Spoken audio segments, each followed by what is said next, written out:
എല്ലാ ദൈവ മക്കൾക്കും യേശുവിൻ നാമത്തിൽ വന്ദനം. കഴിഞ്ഞ ആഴ്ചകളിലും കഴിഞ്ഞ നാളുകളിലും ദൈവത്തിൻ്റെ കരം കണ്ടവരാണ് നമ്മൾ ഓരോരുത്തരും. ഓരോ രാത്രി കിടന്നുറങ്ങും, രാവിലെ കണ്ണ് തുറന്ന് എഴുന്നേറ്റ് വരാൻ ദൈവം സഹായിക്കുന്നു. എന്ത് ഉറപ്പിലാണ് നമ്മൾ കിടക്കുന്നതല്ലേ. കിടന്ന് പലരും എഴുന്നേറ്റില്ല, എന്നാൽ നമ്മൾ ഒരു ഉറക്കം കഴിഞ്ഞ് എഴുന്നേറ്റു. വലിയ ക്ഷീണങ്ങൾ മാറിപ്പോയി, നമ്മൾ സ്വസ്ഥമായി എഴുന്നേറ്റ് വന്നു. അതുകൊണ്ട് നമുക്ക് സ്വസ്ഥതയും നല്ല സമാധാനവും നല്ല ആരോഗ്യവും തന്ന ദൈവത്തെ ആദ്യം സ്തുതിച്ചുകൊണ്ട് നമ്മുടെ ജീവിതത്തിൻ്റെ ഓരോ ചുവടുകൾ വയ്ക്കാനാണ് ജീസസ് എവരിഡേ എന്ന പ്രാർത്ഥന ക്രമീകരിച്ചിരിക്കുന്നത്. ഈ പ്രാർത്ഥനയുടെ ഒരു പാർട്ട്ണറായിട്ട് നിങ്ങൾക്ക് തീർന്നുകൂടെ? ഈ മീറ്റിങ്ങിലൂടെ ഞങ്ങൾ അനുഗ്രഹിക്കപ്പെടുകയാണ്. ഇത് തുടങ്ങിയപ്പോൾ ഒന്നും ഉണ്ടായില്ല, വിശ്വാസത്താൽ ഒരു ചുവട് വെച്ചതാണ്. എന്നാൽ ഇത് ഇന്ന് അനേകർക്ക് ഇത് പ്രയോജനമാണ്, ആയിരങ്ങൾക്ക് പ്രയോജനമാണ്. എത്രയോ കുടുംബങ്ങളിൽ എത്രയോ പേർക്ക് ഇത് വിടുതലാകുന്നു. ഈ മീറ്റിങ്ങിൻ്റെ ഭാരിച്ച ചെലവുകളിൽ നിങ്ങളുടെ ഒരു കൈത്താങ്ങൽ, ഒരു ഓഫറിങ്, അത് എത്ര തുകയായാലും കുഴപ്പമില്ല, അതിന് പ്രത്യേകിച്ച് തുകയൊന്നും വേണ്ട. നിങ്ങൾക്ക് തോന്നുന്നത്, നിങ്ങളുടെ ഹൃദയത്തിൽ തോന്നുന്നത്, മനസ്സിൽ തോന്നിയതുപോലെ നിങ്ങൾക്ക് ഞങ്ങളെ സപ്പോർട്ട് ചെയ്യാം. ഈ വേല വളരട്ടെ, ഭൂമി മുഴുവനും യേശുവിൻ്റെ മഹത്വം കൊണ്ട് നിറയട്ടെ, നമ്മുടെ കുടുംബങ്ങളെല്ലാം അനുഗ്രഹിക്കപ്പെടട്ടെ. നിങ്ങളത് ചെയ്യുക, നിങ്ങൾ ഒത്തിരി അനുഗ്രഹിക്കപ്പെടും. ഇന്ന് നമ്മൾ ഈ ഭൂമിയിലുള്ള എല്ലാവർക്കും വേണ്ടി,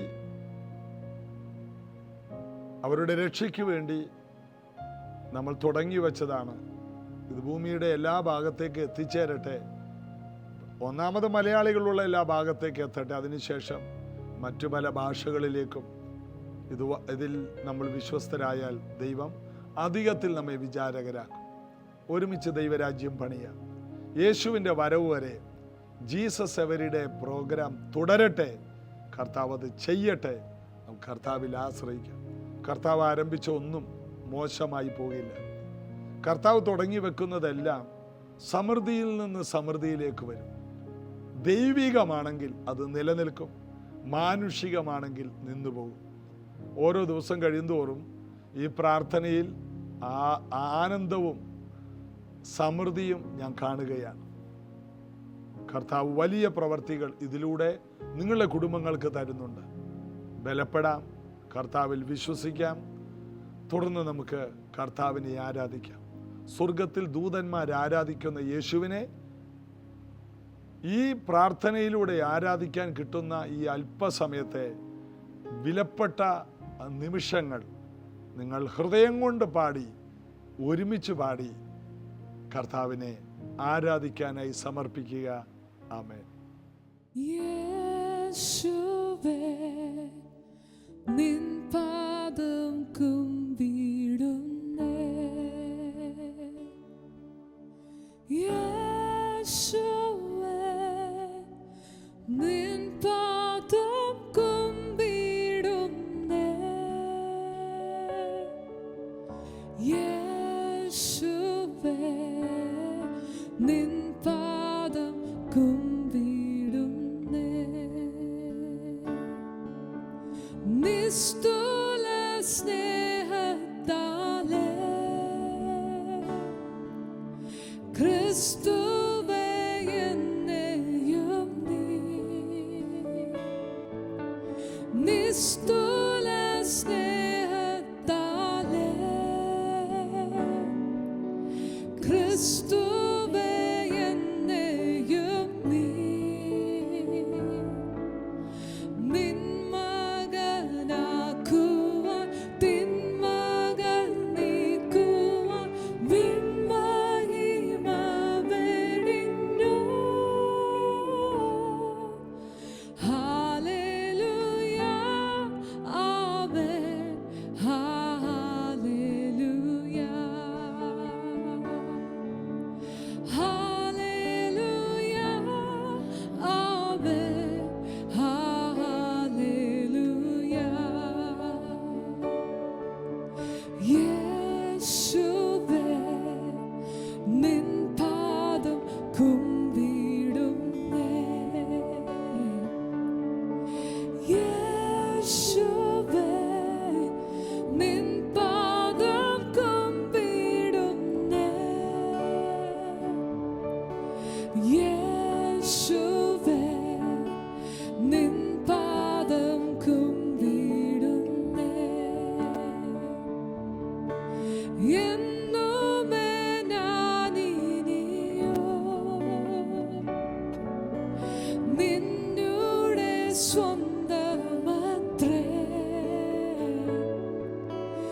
എന്നുമേ ഞാനിനിയോ നിന്നുടെ സ്വന്തമത്രേ. ഒന്നുമേ ശക്തമല്ലീ ബന്ധം മാറ്റുവാൻ എന്തൊരു ഭാഗ്യമിതാ. ഒന്നുമേ ശക്തമല്ല, ഒന്നുമേ ശക്തമല്ലീ ബന്ധം മാറ്റുവാൻ എന്തൊരു ഭാഗ്യമിതാ.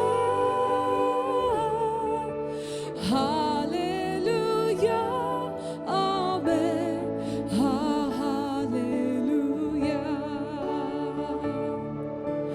ഹല്ലേലൂയ, ആമേൻ, ഹല്ലേലൂയ. യേശുവേ, നിൻ പാദം കുമ്പിടുന്നേ. യേശുവേ, നിൻ പാദം കുമ്പിടുന്നേ. യേശുവേ, നിൻ പാദം കുമ്പിടുന്നേ. യേശുവേ, നിൻ പാദം കുമ്പിടുന്നേ. യേശുവേ, നിൻ പാദം കുമ്പിടുന്നേ. ദൈവവചനത്തിലേക്ക് നമുക്ക് കടക്കാം. യൂദയുടെ ലേഖനം 20-ാമത്തെ വാക്യം. അപ്പോൾ നിങ്ങൾ ഓർക്കുക, എൻ്റെ പൊന്നെ, അവൻ ചാകുന്നതിന് മുമ്പ് ലേഖനം എഴുതിയോ? പണ്ടൊരു അമ്മച്ചി പറഞ്ഞല്ലേ, എന്നാലും ആ കള്ളൻ ചാകുന്നതിന് മുമ്പ് ഒരു ലേഖനം എഴുതിയിട്ടാ ചത്തത്. ആ യൂദയല്ല. പിന്നെ ഇത് ഏത് യൂദയാണ്? തുടക്കത്തിലുണ്ട് യേശുക്രിസ്തുവിൻ്റെ ദാസനും യാക്കോബിൻ്റെ സഹോദരനുമായ യൂദ. അതാരാണ്? യേശുക്രിസ്തുവിൽ യേശു പിറന്ന ശേഷം മറിയയ്ക്കും ജോസഫിനും ജനിച്ച 4 ആൺമക്കളിൽ ഒരാളാണ് യാക്കോബ്, യോസെ, യൂദ, ശിമോൻ. ഇതിനകത്ത് യാക്കോബ് മൂത്തതാണ്. യാക്കോബ് പിന്നത്തേതിൽ യെരൂശലേം സഭയുടെ അധ്യക്ഷനായിട്ട് മാറി. ആ യാക്കോബാണ് യാക്കോബിൻ്റെ ലേഖനം എഴുതിയത്. ഇവരെല്ലാം യേശുവിൻ്റെ സുവിശേഷത്തിന് എതിരായിരുന്നു. അതുകൊണ്ട് അവർ പറഞ്ഞത്, പ്രസിദ്ധനാകാൻ ആഗ്രഹിക്കുന്നവൻ എന്താണ് പെരുന്നാളിന് പോകാത്തത്? നിനക്ക് പെരുന്നാളിന് പോയിക്കൂടെ?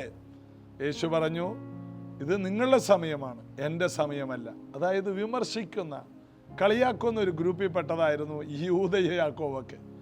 എന്നാൽ യേശു ഉയർത്തെഴുന്നേറ്റ ശേഷം 500-ലധികം പേർക്ക് പ്രത്യക്ഷപ്പെട്ട കൂട്ടത്തിൽ മറിയയ്ക്കും ഈ സഹോദരന്മാർക്കും പ്രത്യക്ഷനായി വിലാപ്പുറവും കയ്യും കാണിച്ചു കൊടുത്തു. അതായത് യേശു ഏത് വീട്ടിൽ പിറന്നുവോ ആ വീടിൻ്റെ രക്ഷയെ യേശു ഭദ്രമാക്കി. ആരെങ്കിലും യേശുവിന് വേണ്ടി വീട് തുറന്നു കൊടുത്തിട്ടുണ്ടോ? ആ വീടിൻ്റെ രക്ഷ ഉറപ്പാണ്. അങ്ങനെ യൂദ എന്ത് ചെയ്തു? യൂദ ശക്തനായ ഒരു ദൈവപുരുഷനായി മാറി. യാക്കോബ് എല്ലാ കാലത്തിലെയും മികച്ച സഭയായി യെരൂശലേം സഭയുടെ അധ്യക്ഷനായി മാറി. എത്ര വലിയൊരു പദവിയാണ്! ദൈവത്തിൻ്റെ വിശ്വസ്തത. ആ യൂദ പൊതുവിലുള്ള രക്ഷയെക്കുറിച്ച് എഴുതാനായിട്ട് ആഗ്രഹിച്ചപ്പോൾ ദൈവം വിശ്വാസ വീരന്മാർക്ക് ഒരിക്കലായി ഭരമേൽപ്പിച്ച അതിവിശുദ്ധ വിശ്വാസത്തെക്കുറിച്ച് സംസാരിക്കാൻ അദ്ദേഹത്തിൻ്റെ ഉള്ളിൽ ഒരു നിയോഗമുണ്ടായി. അങ്ങനെ വിശ്വാസത്തിൽ നിലനിൽക്കാൻ വേണ്ടി സംസാരിച്ച കൂട്ടത്തിൽ അദ്ദേഹം ഏറ്റവും ഒടുവിൽ ആനോക്ക് 1000 വിശുദ്ധന്മാരോടുകൂടെ കർത്താവ് വരുന്ന കാര്യങ്ങളൊക്കെയും എടുത്ത് പറഞ്ഞ ശേഷം പറയുന്നു, യൂദ 20, നിങ്ങളോ പ്രിയമുള്ളവരെ, നിങ്ങളുടെ അതിവിശുദ്ധ വിശ്വാസത്തെ ആധാരമാക്കി നിങ്ങൾക്ക് തന്നെ ആത്മീക വർധന വരുത്തിയും പരിശുദ്ധാത്മാവിൽ പ്രാർത്ഥിച്ചും നിത്യജീവനായിട്ട് നമ്മുടെ കർത്താവായ യേശു ക്രിസ്തുവിൻ്റെ കരുണയ്ക്കായി കാത്തിരുന്നു കൊണ്ട് ദൈവസ്നേഹത്തിൽ നിങ്ങളെ തന്നെ സൂക്ഷിച്ചുകൊള്ളുവിൻ. നിങ്ങളെ തന്നെ സൂക്ഷിക്കണം. ഈ ലോകത്തിൽ ആർക്കും സ്വയമായിട്ട് സൂക്ഷിക്കാൻ കഴിയുന്നില്ല. ഇന്നത്തെ പ്രശ്നം അതാണ്. എല്ലാവരും പരിധിക്ക് പുറത്താണ്. ആർക്കും സ്വയം നിയന്ത്രിക്കാൻ കഴിയുന്നില്ല. ആർക്കും ആരെയും സൂക്ഷിക്കാൻ കഴിയുന്നില്ല. ദാനിയേലിന്റെയും ജോസഫിൻ്റെയൊക്കെ ചരിത്രം വായിക്കുമ്പോൾ അവരവരെ സൂക്ഷിച്ചു. അത് 1,00,000-ൽ ഒരാൾ എന്ന് വേണമെങ്കിൽ നമുക്ക് പറയാം.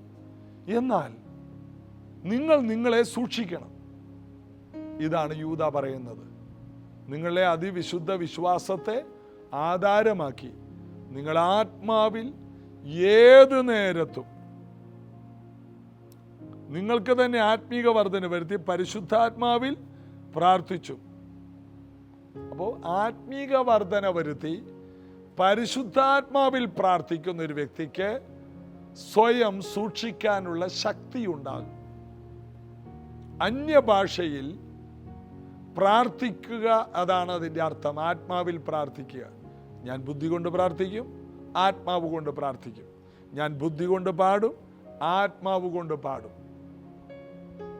ആത്മാവ് കൊണ്ടുള്ള പാട്ട് അന്യഭാഷയിൽ പാടാൻ കഴിയും.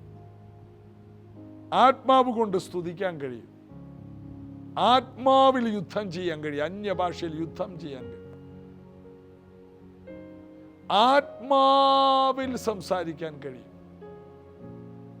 അപ്പോൾ ഇത് ദൈവം നമുക്ക് തന്ന ഏറ്റവും വിലപ്പെട്ട ഒരു അവസരമാണ്.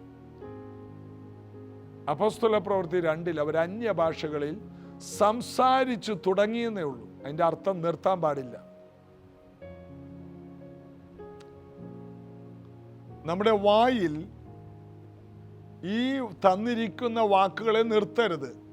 എന്നിട്ട് പൗലോസ് പറയുന്നത് ദൈവരാജ്യം വാക്കിലല്ല ശക്തിയിലാണ്. അപ്പോൾ വാക്കിൽ നിന്നാണ് ശക്തി ഉണ്ടാകുന്നത്.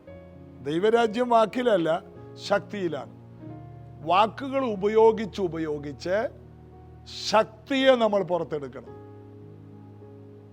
ഡൈനാമോ, വെള്ളച്ചാട്ടങ്ങളുടെ അരികിൽ വലിയ ഡൈനാമോകൾ സ്ഥാപിക്കും. ആ ഡൈനാമോ പ്രവർത്തിക്കാൻ തുടങ്ങണമെങ്കിൽ അണക്കെട്ടിലെ വെള്ളം വളരെ ശക്തിയോടെ ഈ ഡൈനാമോയുടെ ചിറകിന്മേൽ വന്ന് വീഴണം. ഈ ഫാനുകളിലേക്ക്, ഈ ചിറകിലേക്ക് വീഴുന്ന വെള്ളം ശക്തിയായിട്ട് വീഴുമ്പോൾ ഈ ചിറക് കറങ്ങാൻ തുടങ്ങും. ഒന്നിൻ്റെ പുറത്ത് ഒന്ന് ഇങ്ങനെ കറങ്ങി വളരെ ശക്തിയുള്ള, കറങ്ങാൻ വളരെ ടൈറ്റായിട്ടിരിക്കുന്ന ഈ ഡൈനാമോ വളരെ വേഗത്തിൽ പ്രവർത്തിക്കാൻ തുടങ്ങുമ്പോൾ വൈദ്യുതി അതിൽ നിന്നും ഉൽപ്പാദിപ്പിക്കപ്പെടും. നമ്മുടെ നാട്ടിലൂടെ പോകുന്ന തലയോട്ടിയുടെ പടമുള്ള തൊട്ടുപോകരുതെന്ന് പറഞ്ഞ് സർക്കാർ സ്ഥാപിച്ചിരിക്കുന്ന വലിയ ടവറുകളില്ലേ, അതിൻ്റെ മുകളിലൂടെ, നമ്മുടെ മുകളിലൂടെ അത് പോവുകയാണ്. അതിൻ്റെ താഴെ ഈ സന്ധ്യാസമയത്തൊക്കെ ചെന്ന് നിശബ്ദമായിട്ട് നിൽക്കാമോ? ഒരു സ്വരം കേൾക്കാം, മൂളുന്ന സ്വരം. ഒരു മൂളലുണ്ട് അതിന്. എന്താണ്? ശക്തി പോയിക്കൊണ്ടിരിക്കുകയാണ്. ഓരോ വീടുകളിലേക്കും ശക്തി പോവുകയാണ്.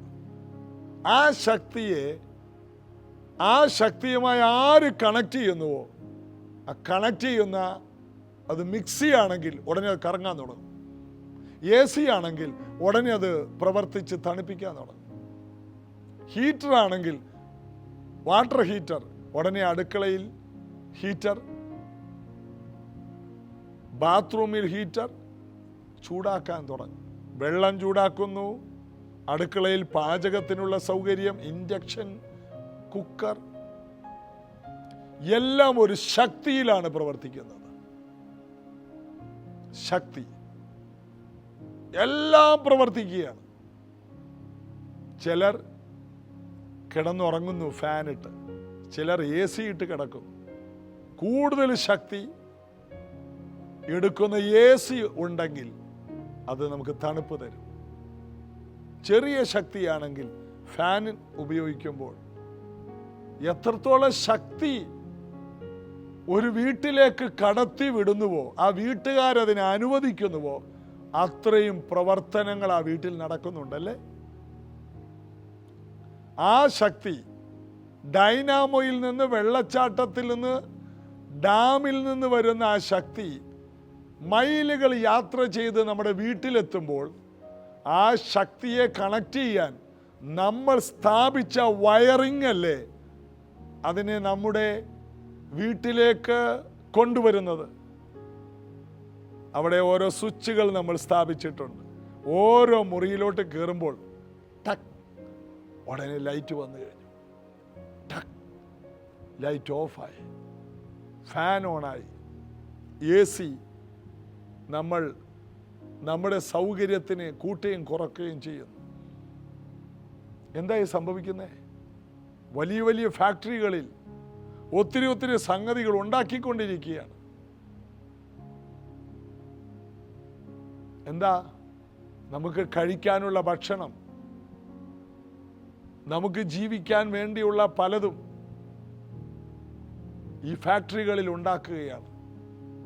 കരണ്ടിലൂടെ ഒരു ദിവസം പവർ കട്ട് എന്ന് കേട്ടാൽ എത്ര കോടി രൂപയാണ് നാടിന് നഷ്ടം, ജനങ്ങൾക്ക് നഷ്ടം. എന്താണ്? നമ്മളതിനെ പറയുന്ന വാക്കാണ് പവർ കട്ട്. പവർ കട്ട് എന്താണ്? പവർ, ശക്തി.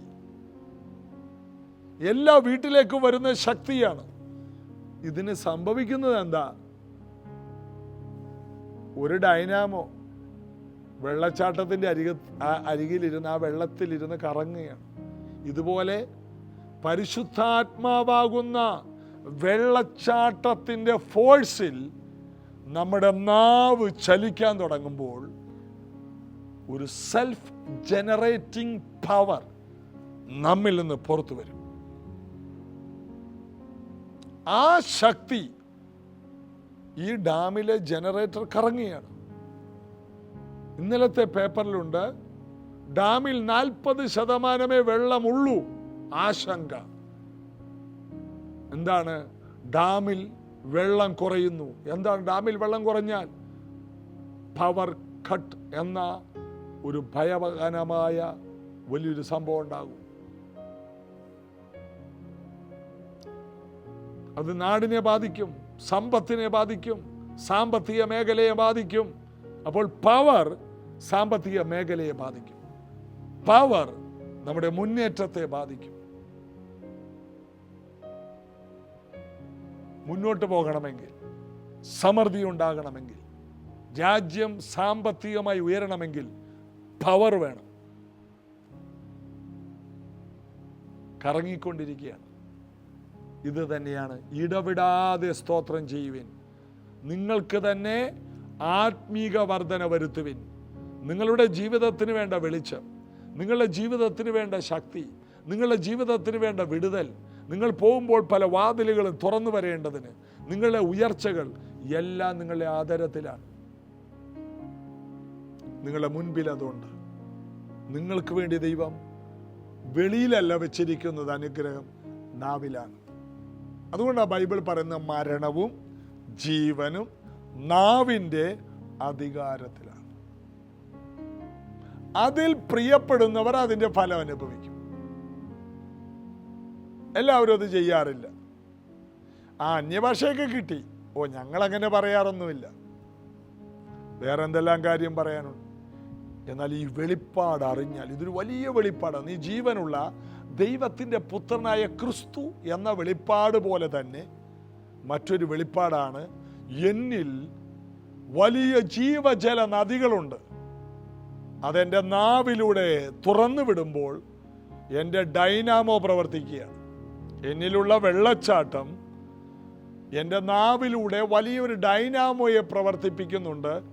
ഞാൻ സ്വർഗീയ ഭാഷകൾ പറയുന്നു. ഞാൻ ഈ പറയുന്ന ഭാഷകൾ എൻ്റെ വിടുതലാണ്, എൻ്റെ വീടിൻ്റെ വിടുതലാണ്, എൻ്റെ നാടിൻ്റെ വിടുതലാണ്, എൻ്റെ രാജ്യത്തിൻ്റെ രക്ഷയാണ്. സകല അനുഗ്രഹത്തിൻ്റെ ഉറവയും ആത്മീക വർധന വരുത്തുന്ന ആത്മാവിൻ്റെ ഭാഷയ്ക്കകത്തുണ്ടെന്ന് വേദപുസ്തകത്തിൽ നിന്ന് ഞാൻ നിങ്ങളെ തെളിയിക്കുക. ശക്തി, ദൈവരാജ്യം വാക്കുകളിലല്ല, ശക്തിയിൽ. അതായത് കുറെ വാക്ക് പറഞ്ഞാൽ പോരാ, ശക്തിയിൽ. അതിൻ്റെ അർത്ഥം ദൈവരാജ്യത്തിൻ്റെ ശക്തി ആത്മാവിൻ്റെ വാക്കിലാണ്. ദൈവരാജ്യം വെറും നമ്മൾ പറയുന്ന നമ്മുടെ കലങ്ങിയ ഭാഷയിലല്ല. ഉൽപ്പത്തി 11 ദൈവം ഇറങ്ങി വന്ന് ഒറ്റ ഭാഷക്കാരായ ജനത്തിൻ്റെ വാക്ക് കലക്കിക്കളഞ്ഞു. അങ്ങനെ ഇംഗ്ലീഷ്, തമിഴ്, കന്നഡ, തെലുഗു, ഗുജറാത്തി എല്ലാം ഉണ്ടായി വന്നത് ഇതിൽ നിന്നാണ്. സ്പാനിഷ്, ഡച്ച് എല്ലാം ഉണ്ടായി വന്നു. ദൈവം കലക്കിയ ഭാഷ.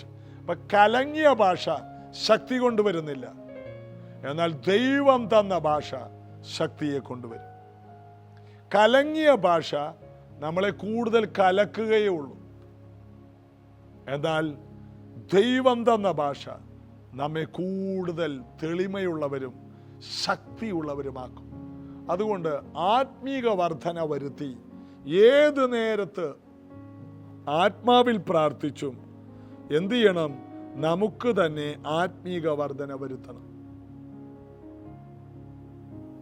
അപ്പൊ നമ്മളെ തന്നെ സൂക്ഷിച്ച് വീഴാതെ വണ്ണം ആനന്ദത്തോടെ തൻ്റെ മഹിമാ സന്നിധിയിൽ നിർത്താൻ കഴിയുന്നവന് സന്തോഷത്തോടെ സ്തോത്രം ചെയ്യണമെന്ന് പറഞ്ഞ് യൂദാ ലേഖനം അവസാനിപ്പിക്കുകയാണ്.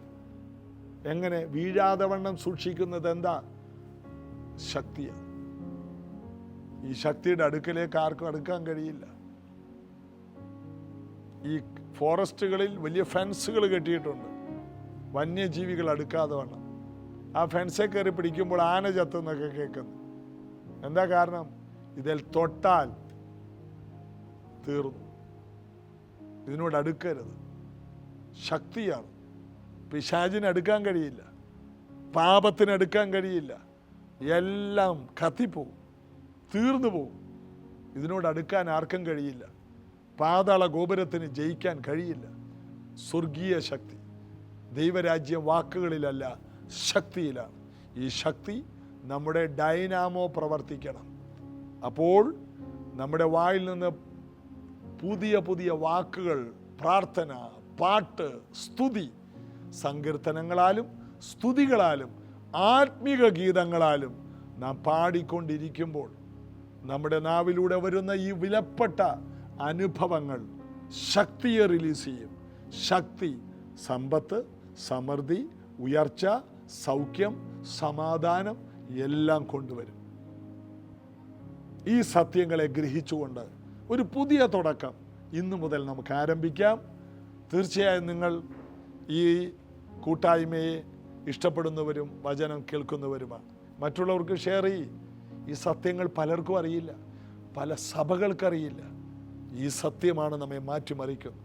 കർത്താവ് നിങ്ങളെ അതിനായി ഉപയോഗിക്കട്ടെ, അനുഗ്രഹിക്കട്ടെ. പ്രാർത്ഥിക്കാം. യേശുവേ, പുതിയ ഭാഷകൾ അവർക്ക് കൊടുക്കണം. അന്യഭാഷകളിൽ ഏത് നേരത്തും പ്രാർത്ഥിക്കാൻ ഒരു പ്രത്യേക കൃപ ഇവർക്കുണ്ടാകട്ടെ.